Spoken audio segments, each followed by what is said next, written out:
मेरा नाम ज़ाकिर हुसैन है। मैं एक थिएटर, फिल्म, टीवी का अभिनेता हूँ और मैं आता हूँ दिल्ली से, दिल्ली थिएटर से, specially national school of drama. ये फिल्म है, इसका नाम है आई एम नॉट ए बैगर। तो जो बच्चों से भीख मंगवाते हैं या किसी भी तरह का बच्चों से काम कराते हैं या फैक्ट्री में जो हमारी सरकार ने तय किया है कि इससे कम उम्र के बच्चों को काम नहीं करने देना है, उसकी अवेयरनेस के लिए ये लोग प्रयास कर रहे हैं कि एक ऐसी फिल्म बनाई जाए जिससे लोगों को ये संदेश पहुंचे कि भाई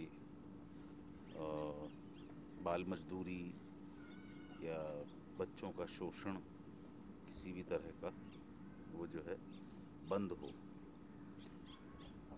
और इस फिल्म में ये लोग दिखा रहे हैं कि भाई जैसे जो लोग बच्चों से स्पेशली भीख मंगवाते हैं उनको अपाहिज बना देते हैं। तो ऐसा एक गैंग है जिसका लीडर, जो गैंग का मेन आदमी है, वो मैं प्ले कर रहा हूँ। उसका नाम है कुबड़ा। वो कुबड़ा है नहीं, मतलब वो लोगों को कुबड़ा बनाता है, इसलिए उसका नाम कुबड़ा रखा गया है। तो बस यही एक अवेयरनेस फिल्म है। सर, आपका किरदार जो है इसमें बच्चों को सही राह दिखा रहा है या बच्चों को गुमराह कर रहा है, बच्चों को अपाहिज बना के उनसे भीख मंगवाता है, वो एक कैरेक्टर है। तो रियल लाइफ में अगर आप कुछ ऐसा देखते हैं तो कितनी तकलीफ होती है दिल पे कि हाँ, वो तो हमें सबको मालूम है कि हम रियल लाइफ में ऐसा देखते भी हैं और ऐसा होता भी है।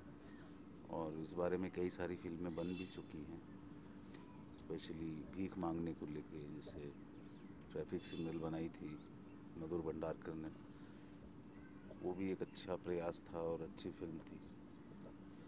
लेकिन ये एक मतलब मुझे लगता है कि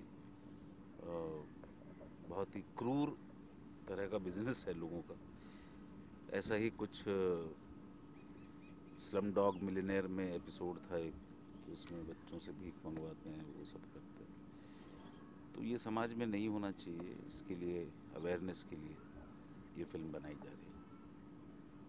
किस तरह का मैसेज जाएगा जब ये फिल्म फ्लोर पे आएगी, तो किस तरह का मैसेज और ऑडियंस इसको क्यों भाई वही देखेगा? मैसेज जाएगा कि देखिए कितनी क्रूरता है इस चीज़ के पीछे, और बच्चों से उनका बचपन ना छीना जाए, उनको वो करने दिया जाए इस उम्र में जिसके वो करने के हकदार हैं और जो उनके दायरे में आता है। उनको पढ़ने लिखने दिया जाए, खेलने कूदने दिया जाए। लेकिन कुछ लोग अपनी जो है ज़िद और अपनी सोच और अपनी क्रूरता की वजह से ये सारे काम करते हैं। तो वही एक मैसेज इससे जाएगा कि भी ये सब नहीं करना चाहिए।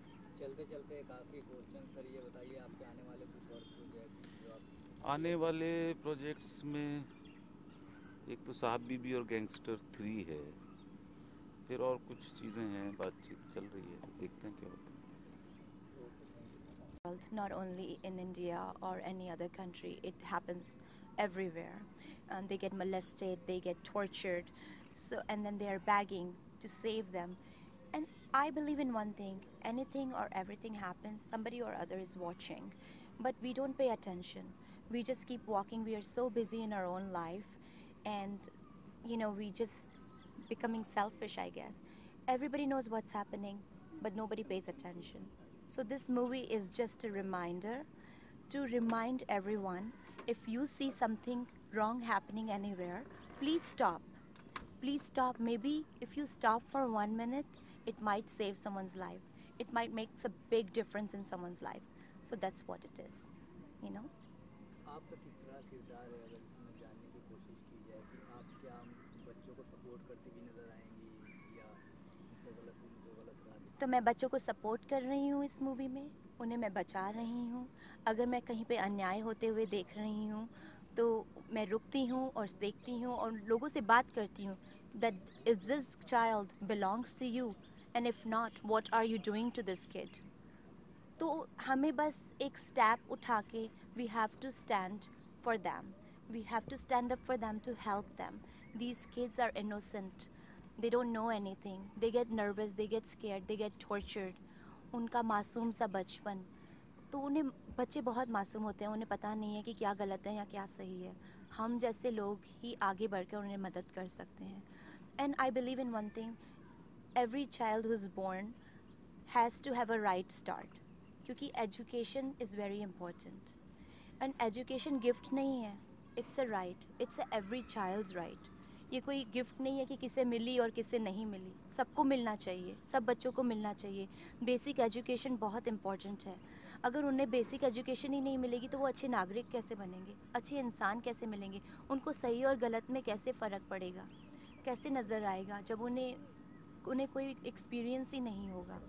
सो I feel like there should be institutes which there are, there should be more, and people like us should come back. We live in the community and it's very very important to give back to the community. हम community में रहते हैं और हमें we have to give back, बहुत ज़रूरी है. And that's it. Project के बारे में आपको कुछ और इसके अलावा? There is another project coming up which मैं ज़्यादा बात नहीं कर सकती हूँ इस बारे में, but I will talk to you soon. और this movie is presented by Prince Foundation, which is named after my son Prince. And we do a lot for the children. We feed 200 homeless people every Tuesdays. We visit elderly home every weekend. We run annual drives. क्योंकि I believe in one thing, बच्चे वही सीखते हैं जो देखते हैं. तो उन्हें हम कुछ भी बोल सकते हैं, but when they see you doing things in person, they follow the path. So I just want my son to be giving, caring and loving and have values, कि उसे क्या है. और मैं उसे यही सिखाना चाहती हूँ कि हम सोसाइटी में रहते हैं, इस कम्युनिटी में रहते हैं, and it's very very important to give back. Thank you. सबसे पहले आपने इंट्रोडक्शन और इस फिल्म में आप किस तरह से जुड़े? सतीश जी, आपका नाम लूँ इसमें, है ना, कि भाई आपने लाइनअप किया मेरे को, है ना, तो आपका भी नाम हो जाएगा, है ना. हाय, मेरा नाम मनीष गुप्ता है और मैं पिछले 14 साल से इस इंडस्ट्री में एज एन आर्टिस्ट काम कर रहा हूँ. ये फिल्म बहुत अच्छी है, आई एम नॉट अ बेगर, नाम से ही जैसे जाहिर होता है. और इस फिल्म का क्रेडिट जाता है सतीश अग्रवाल जी को, जिन्होंने मेरे को इस पिक्चर के लिए लाइन अप किया. इस पिक्चर में मैं एक लॉयर का कैरेक्टर कर रहा हूँ, वकील का कैरेक्टर कर रहा हूँ, जो कि एक नेगेटिव है, बच्चों के साथ में सेक्सुअली हरेस करता है. बड़ा अजीब सा कैरेक्टर है, लेकिन मेरे को करने में अच्छा लग रहा है. और क्योंकि ये नेगेटिव कैरेक्टर है, अच्छी पिक्चर है, बच्चों की पिक्चर है, स्लम्स के ऊपर है. ये जो गरीब बच्चे होते हैं, जिनको खाने को नहीं मिलता, जिनको पढ़ने को नहीं मिलता, एजुकेशन नहीं मिलता. एजुकेशन के बारे में मैं इतना कहना चाहूँगा कि एजुकेशन कोई तोहफा नहीं है जिसको दे दिया थमा दिया, नहीं. वो उन बच्चों का राइट है, अधिकार है, और वो उनको मिलना चाहिए, मिलेगा. इस पिक्चर से सोसाइटी को, देश को, शहरों को जो मैसेज जाएगा, ऑफ कोर्स उससे जनता में एक जागरूकता आएगी. हर गरीब बच्चा पढ़ेगा, आगे निकलेगा. Thank you so much. Sir, सबसे पहले आपका इंट्रोडक्शन जानना चाहेंगे यहाँ पे क्या हो रहा है हाल? मैं रमेश मोदी हूँ, मैं इस फिल्म का राइटर हूँ, आई एम नॉट ए बेगर का. और इसके पहले मैं 30 साल से इस इंडस्ट्री में हूँ. मैंने कई फिल्में डायरेक्ट की हैं, कई सीरियल्स किए हैं, और इस फिल्म में मैं राइटर हूँ, आई am not a beggar. Sir, क्या सोच के आपने ये स्टोरी लिखी? थोड़ा सा मतलब इसको आप ओपन करेंगे? इसके डायरेक्टर विजय जी और क्रिएटिव डायरेक्टर मनीष जी की इच्छा थी कि भिखारियों पे कुछ बने, जो हमारे यहाँ भिखारी बच्चे हैं, नॉट भिखारी ओनली, जो भिखारी बच्चे हैं, क्योंकि बच्चे ही देश का भविष्य है. तो अगर बच्चे ही सही नहीं होंगे तो देश का भविष्य क्या होगा. तो लेकिन आज सिर्फ जो इसका टाइटल आपने देखा होगा, आई एम नॉट ए बेगर, ये एक बच्चा नहीं बोल रहा है, हमारे देश के सब बच्चे बोल रहे हैं. और सब में सिर्फ भिखारी बच्चे नहीं, और बच्चे भी बोल रहे हैं. उनका बोलने का मतलब ये है कि हर क्षेत्र में आज बच्चे भिखारी बने हुए हैं. वो माँ बाप के सामने भिखारी बने हुए हैं कि हाँ हाँ बाबूजी, मैं ऐसा करूँगा, मैं टीवी वाले बच्चों की तरह डांस करूँगा.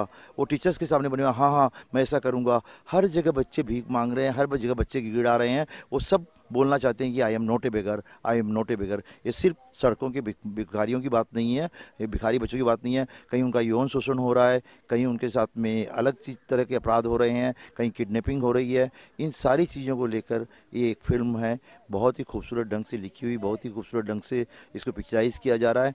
बड़ी ऑथेंटिक फिल्म है और दर्शकों को बहुत पसंद आएगी, ये मेरा विश्वास है। सर, जब ये फिल्म आप लिख रहे थे तो कहीं ना कहीं आपकी लाइफ में कोई ऐसा इंसिडेंस या कुछ ऐसा कैसे ये माइंड में कैसे आपके ये आया कि ये एक प्रोजेक्ट मेरे को बनाना है, क्या मतलब एक क्या है? जब भी कोई राइटर कोई कहानी लिखता है तो कहीं किसी न किसी पात्र को खुद जीता होता है। जैसे इसकी मेन पात्र है पेरिस की लाइफ में जब एक बार वो जाती है तो एक बच्चे का मर्डर होता है, तो उसे पता चलता है उसकी सहेली का बच्चा है जिसका मर्डर हुआ, और उस समय फिर वो और बच्चों में घुसती है, उसको मालूम पड़ता है कि दुनिया में कितनी प्रॉब्लम है, आज बच्चों के अपराध के आंकड़े कहाँ तक पहुँच गए हैं। उसी तरह हम भी जब जाते हैं बच्चों को बाज़ार में देखते हैं कि कोई भीख मांग रहा है, कोई बच्चा क्या हो रहा है, पेपरों में पढ़ते हैं, ऐसी घटनाएं पढ़ते हैं, तो कहीं हम भी वो हमारे दिमाग में भी वो एक पेरिस छुपी होती है जो हमारे अंदर से भी निकलती है। और इन्हीं चीज़ों ने प्रेरणा दी कि ऐसा एक सब्जेक्ट बनना चाहिए जिससे हम एक पहल करें, हम एक कोशिश करें कि आज के बच्चे हमारे जो भविष्य हैं वो सही हो सके। सर, आपने इससे पहले कितनी स्टोरी लिखी और कौन कौन सी है फिल्म, अगर आप बता दें तो? मैंने कई फिल्में लिखी हैं, उसमें मैंने खुद डायरेक्ट की थी। एक अनाम फिल्म थी जिसमें आयशा जुल्का, अरमान कोहली थे, नदीम श्रवण का म्यूजिक था। एक पिक्चर सुधाकर बगाड़े जिन्होंने साजन बनाई थी, उनके लिए मैंने सौदा की थी, जिसमें नीलम, विकास बल्ला, सुमित सहगल और आदित्य श्रीवास्तव का म्यूजिक था। फिर उसके बाद में मैंने कई रीजनल फिल्में की, उसमें आसामीज़ है, राजस्थानी है, बंगाली है, भोजपुरी है, इस तरह कई फिल्में की। सीरियल्स काफ़ी किए, उसमें बालाजी या कसौटी ज़िंदगी का भी किया था, एक भाग्यश्री रोनित रॉय को लेके बहुरानिया भी था, बड़ी स्टार कास्ट थी। उसके अलावा कारवां, हीना, कई सीरियल किए मैंने, और रेगुलर आज 25 साल से काम कर रहा हूँ राइटिंग में और डायरेक्शन में। सर, आने वाले प्रोजेक्ट के बारे में अगर आपके जानना चाहें कि आपने कुछ और ऐसी स्टोरी तैयार करके रखी है? हाँ, नहीं, मैं ऑलरेडी 3 फिल्में लिख रहा हूँ। एक तो आई एम नॉट ए बेगर, एक बेटियाँ इनके लिए ही, और उसके अलावा एक इश्क वार लिख रहा हूँ, और मेरी 3 राजस्थानी पिक्चर जिसमें मैं राइटर हूँ आने वाली हैं। एक राजस्थानी और एक गुजराती और कर रहा हूँ, और उसके अलावा हिंदी की भी 2 फिल्मों का आने की संभावना है। ऑडियंस से कुछ बोलना चाहेंगे इस फिल्म को लेके कि जब ये फ्लोर पे आए और ये कब तक आने वाली है, तो कुछ है? मैं ऑडियंस से यही बोलना चाहूँगा कि आप फिल्में तो देखते हैं और आपके कारण ही सिनेमा ज़िंदा है, लेकिन कुछ फिल्में ऐसे लगे, ऐसी भी फिल्में भी ज़रूर देखनी चाहिए जिससे आपको लगे कि आप ज़िंदा हैं और आप अपने समाज के सामने शर्मिंदा नहीं हैं। तो ऐसी फिल्म देख के आपको ये लगेगा कि मुझे कुछ वर्थ है सिनेमा का, सिर्फ मनोरंजन नहीं है सिनेमा, सिर्फ टाइम पास नहीं है सिनेमा। कई कुछ चीज़ें ऐसी होती है जो हमें झंझोड़ कर रख देती है, जो हमें समाज के लिए कुछ करने के लिए प्रेरित करती है। उनके लिए ये पिक्चर देखनी बहुत ज़रूरी है।